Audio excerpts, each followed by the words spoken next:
of She That Inspire. April is Sexual Assault Awareness and National Deaf History Month. Today is Saturday, April 10th, 2021. Our host is the Governor of Talk Radio, Cliff Kelly. I am his co-host, Colonel Dr. Damon Arnold. Our executive producer is Glenda Smith, and our digital media producers are in-house. Today we have esteemed panelists. We have Wanda Petty, who is a U.S. Army veteran and is also known as Sistah Soldier. She is the president and CEO of She That Inspire. And with her is Cody Mower. Cody Mower is a U.S. Marine Corps and a writer, a full-fledged writer. I was reading his background, and I can tell you he has some incredible things he's doing. He actually noted that he actually graduated cum laude from the University of Southern Maine with his BA in English, and also Stone Coast Master of Fine Arts program. It's amazing. He's a creative nonfiction writer, and he's inspiring other veterans to do that. His piece, Ghost, won an honorable mention in the Premier Veteran Anthology, proud to be Volume 9. Other work about post-military life can be done in Moxie and Entropy magazine. So welcome, Cody and Sister Soldier. How are you doing? Good, thank you. Thank you for having me. Doing well. Thank you for having me again. Oh, yeah. You're always, you're fantastic. All the work you're doing out there. Every time I read something about your bio, it seems like it gets longer and longer. So it means you're still working out there. But Cody, Sister Soldier, actually gave us a little bit of an overview of who you are and what this means to you. And more veterans are, finding themselves needing to let go of the pain in their past. And it seems that writing is a great way to begin that journey. Many of our veterans are suffering from traumatic brain injuries and from PTSD, really a high percentage. So what have you noticed with the groups you work with, and why is it so important for veterans to get engaged with writing? So I believe that writing is a good way to see internal trauma. And when you put it in a physical medium, when you can see it with your eyes, it helps you process those situations differently. And also when dealing with traumatic brain injury and dealing with, traumatic experiences, having to think about it in your own head is one thing, but having to think about how to tell that story is another. So writing allows, people who deal with trauma to kind of take a different perspective with, what they're dealing with. With my own groups, I do 5-week writing courses with veterans. And it's interesting because everyone always seems to walk away with something or walk away with a new insight that they didn't have before. And that's because they're seeing it on the outside of them for the first time. So I believe it's immensely important and just undeniably helpful in processing, the experiences that you've gone through. Oh, fantastic. So let's say that I have my pencils at home and my paper. So, what tips can you provide me with, and for someone who wants to begin their journey of healing using writing as their tool, how do I start? It's an interesting thing, and I guess the best way to start is to just do it. Just sit down and allow yourself to write. Some people work in groups like mine, and for some that's like really helpful and super awesome. For some people, they want to keep it private and to themselves and deal with it on their own time, which is, again, understandable and awesome. Break out a journal. But the thing is to just start writing, right? That's the most important part, is to just start and don't worry about, what is it going to look like, or if your grammar is correct, or, this is for you. This is for the person, going through the experience and trying to figure it out. Okay. So let's say that I want to, have more in the way of creative writing skills, what can I do? Is there any kind of help out there or something that can help me with, just the basic writing skills? So I know on YouTube, YouTube, it's like you can find anything and everything. You can go on there for skills, to look up, how to write and craft scenes, that very technical stuff. But I think the best place to start when it comes to sharpening your own creative writing skills is to read, actually. Yeah. And it doesn't matter what you read, but to just start reading. You'll start noticing, how to develop your own voice. You'll start noticing, you'll come across, people who write things and you go, wow, I want to sound like that. And, slowly by absorbing this kind of media and then by thinking about what you're reading, it'll work its way down. And so the best writers, I think, are also the best readers. Wow. And like I said, anything that inspires you, anything that feels good to you or you latch onto, whether it's graphic novels, whether it's, the classic literatures or the smaller contemporary things, start reading, and that'll translate into your writing. That's fantastic advice. Wow. That makes so much sense to me, the way you're explaining that. So how much time should I devote to this? How many hours a day do you recommend writing? And is there a certain time in the day, morning, evening, or is it just up to the individual? That's a good question. It's super unique. Everyone is different. For myself, I love writing in the early morning. Like, there's just something about getting the coffee out, throwing open the windows and letting all the sun in, and that's what helps me. As far as the hours go, do whatever feels comfortable. It doesn't even have to be hours, especially if you're just starting out. Give yourself room to be messy. Give yourself time to get words out, and however long that takes, it takes. Stephen King said this thing, and I thought it was brilliant. Every day or every other day, he tries to write 6 pages. Now, you don't have to go out and write 6 pages. This is how he does it. But he tries to write 6 good pages, and that's enough. You know what I mean? So set small goals for yourself, especially if you're just starting out or you're intimidated by the act of writing. Give yourself 15 minutes to just let out as much bad words as you can, as much feeling as you can. Don't worry about anything. If you want to get more rigorous about it, set a page limit. Say I'm going to write 5 pages today, 3 pages today, and let that be it. Let that be your goalpost. I think one of the worst things you can do, especially starting out, sometimes is giving yourself a crunch, like I'm going to write for 2 hours today, because then you're focused on the 2 hours more than you're focused on the writing. So it's up to the individual. Pick something that feels comfortable for you, that feels good enough for you to be able to get the words out and kind of process things. You can't put a time limit on healing. Don't put a time limit on your writing, because in this context, it's the same thing. Yeah, it's kind of interesting because when I was thinking about this whole thing, this concept of using writing as a way to explore yourself and invent and learn about yourself. A lot of times they use art. They talk about art therapy and those kinds of things.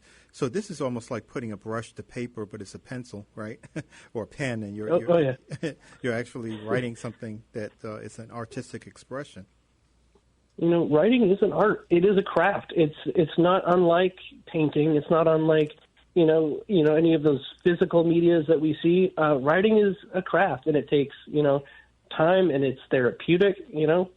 And also I would say don't set the expectation for yourself always that you're going to come away from this little writing session that you've done and feel healed about something. Don't put the expectation that I need to fix something while I write.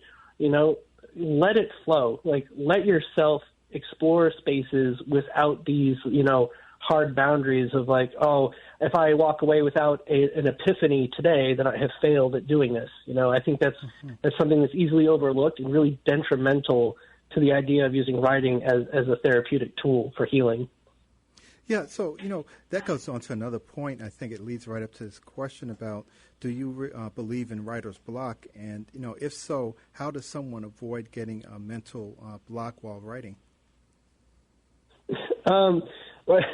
So writer's block, I look at it less as writer's block because when I think of it in those terms, it feels really rigid and it's like an obstacle you got to jump over. Right. And sometimes, there's no telling how tall it is. But there are definitely moments where you feel creatively burnt out, where, either the day has been exhausting, the week, month, year has been exhausting, and it's hard to, get around whatever you're trying to write. And that does happen. And it's super, super common, and everyone goes through it, myself included. And how you break yourself out of those little, ruts, it's all individualistic, too. Recently, I was in a little bit of a creative slump. I had children, and, it was COVID and homeschooling. The kids are here constantly. Yes. And I just felt more burnt out because I was dealing, with making sure my kids were than focusing on my work. And what happened for me is I got out of the house for 2 days. I went on a little retreat up in the hotel and just sat with myself and my thoughts. And it was really helpful. But not everyone needs to be that extreme. For some people, it's, taking a walk around the woods. So for some people, it's, taking some time to themselves. It's working on their car. It's, just having a good meditative thought. It's different for everybody. There is no one, answer for how everyone finds it in their own way. But do you think the creative process goes on, beyond just sitting down and writing? I always wonder, is that something that's an evolution? Because you were mentioning, writer's block. So let's say you get up and you say, oh, forget this, for a moment, and I have to take a walk. And the creative process, I think, isn't it still going on? So your brain, even at a subconscious level, you're sort of creating things, and when you get back, you sort of have this explosion of ideas or thoughts, that you can, sort of address. But it's sort of like your mind has been processing that, right? Yeah. You know what? The creative process and the writing process never stops. It does. Just because you're not sitting in front of your computer or sitting in front of your notebook does not mean you're not writing, right? Every interaction you have throughout the day, positive or negative, every bit of media you consume, whether it's literature, whether it's music or games or whatever it is, all of those things will filter in to what you write about and how you go about writing it. So you're always in the creative process. Sometimes, waking up in the morning and you're just remembering your dreams, thinking about those things, that's creative. When you're thinking about that argument you had with your spouse or your friend and how things could have gotten better and you run those scenarios over in your head, that's the creative process. When you're sitting and just enjoying a moment in the sun with your family or by yourself and you're soaking in, what it is to feel content and happy, that's part of the creative process. All of those things, all of those experiences filter into how you move about this space. That's incredible because it's really almost like when you're writing, you're doing a description of life, right? That you're living or feeling or experiencing. I really love that that image you just made. So I guess that's part of the creative process too. You're really giving us a great idea of what this looks like. So, what one thing would you give up if you, to become a better writer? People, as you were mentioning, we all have things that go on in our lives that sort of get in the way. And, I'm a physician, so I used to tell my patients, do something, work on your passion skill, right? Whatever that happens to be, basket weaving, whatever you like, painting. And give yourself the opportunity to take that time. So what I do sometimes, even when I want to do something a little bit more creative, I'll say I have a meeting scheduled, and people will say, well, I said, sorry, I have a meeting scheduled from 7 to 9 p.m. or 10 p.m., and they go like, oh, okay, maybe we can do it another time, and that meeting is with myself. And it's really to address what I want. So I actually put it on my calendar, things that I want to do. But what why is it so important for people to do this? Because I see where you're going with this. Yeah, I think it's like I said in the beginning, I think it's a great way to look at traumatic experience or or if you don't want to call it that, hard times, and really get it outside yourself. So when you're thinking in your head about how you experience something, you kind of move around and get lost in your own thoughts, and before you're thinking about dinner or whatever. But when you're writing things down and you have to visualize what has happened or how you have dealt with something and put it in a chronological order, when you have to attach, tangible words to these emotions that just kind of are let loose in your head, you start to get a new perspective and a new context to those experiences. And, we can look at it when you're done and go, wow, I had no idea that, this was as big as of an issue. I had recently written about some childhood trauma that I had endured because I did not have the best upbringing. And for a long time, I thought, I'm good with this. I've dealt with that. And I gave myself the challenge of writing about it just to see what would happen. And I looked back at those pages, and those tears started coming. I was like, oh, my gosh, wow, maybe I wasn't as good as I thought as I was. But that led to, like, a new perspective on how I dealt with childhood, how I raised my own kids. And it gave me kind of a boost that I needed, and it gave me permission to talk about something, and that's why doing these kinds of things are important. As far as what I'd give up to become a better writer, I guess I'd give up my addiction to coffee because, sometimes I'm like, I can't even sit down unless I've had 2 or 3 cups in me, It'd be nice to get that out of the way. Oh, yeah, I understand. I've been there myself. Yeah. But, I know Sister Soldier has a question as well. So, Sister Soldier, so what question do you have for Cody? Because I am so glad you brought him here, to talk to us, because he has been painting a wonderful picture of how we should be engaged with ourselves and with writing and making sure that we take care of ourselves. So go ahead, Sister. Yeah, well, I think you really covered the questions, a few of them that I were going to ask. I love how he mentioned to write about 6 pages, because that's one of the things that I recommend, like sometimes in the morning, to clear our minds, to just write anywhere from 6 to 10 pages. Just get up to and just do a brain dump. I find that's helpful to start beginning to think about topics and to really find our voice as far as what we want to write about. What it does is it allows us to go back and reflect on some of the things we've written and allow the possibility of maybe taking some of that content and begin to write from. So I love the idea that Cody mentioned, to write six pages at least, because that's when the ideas really start to flow. Another thing he mentioned was to just like the creativity comes when we're just relaxing. I like to take walks on the beach. And in that time period, it's just so many downloads that come that it allows me to really expand my way of thinking and look from other perspectives. So those were some of the things that I really wanted to, touch on for someone to really just look at it and not think it has to be perfect, but to just start. It's just important to start finding our voice and allow the authenticity to come through so that we can really live our best lives. Another thing that I wanted to mention is that we'll be offering workshops now online that we've already had a couple of them, but more of the storytelling to really help to get that intuitive voice so that we can begin to produce our own radio shows, our own podcasts, and in filming, in the entertainment. And it all ties into the project management. So storytelling is really important, and it's the foundation of being able to grab that story and be creative in that industry. Is there any website people can go to or some place to find out more information about this?